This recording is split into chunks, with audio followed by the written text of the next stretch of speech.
Oggi 30 aprile a partire dalle prime ore del mattino in tutto il mondo si celebra il jazz, giornata internazionale dedicata a questo genere musicale, voluta dalla Conferenza Generale dell'UNESCO nel 2011 e riconosciuta dall'Assemblea Generale delle Nazioni Unite.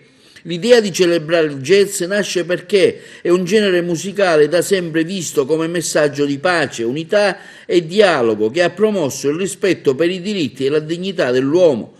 A causa dell'emergenza Covid, il Jazz Day oggi si è trasformato ovunque in un grande evento virtuale, rivolto a tutti i giovani e anche studenti impegnati nella didattica a distanza. Tra i promotori di un'iniziativa, tra questi anche gli amici di Panica Musica, che oggi su Facebook hanno incoraggiato a pubblicare video realizzati in casa per rendere omaggio alla giornata internazionale, nella consapevolezza che la musica ha il grande potere di avvicinare i giovani soprattutto al confronto e a creare momenti di socializzazione. Il primo video pubblicato sulla pagina del gruppo Yatu Quartet, allievi del Toscanini di Ribera, in un loro arrangiamento di un noto brano jazz del 1937, Caravan. Il gruppo, formato da Francesca Bongiovanni, la voce di Mauro Patti alla batteria, Rosario Montalbano al basso e Davide Lauricella alla chitarra.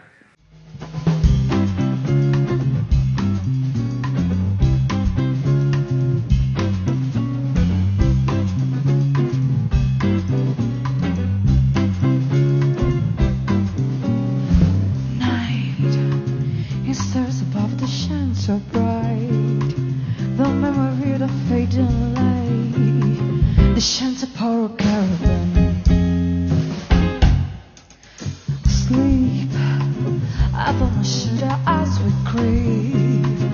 I crossed the sun so I may keep the memory of caravan.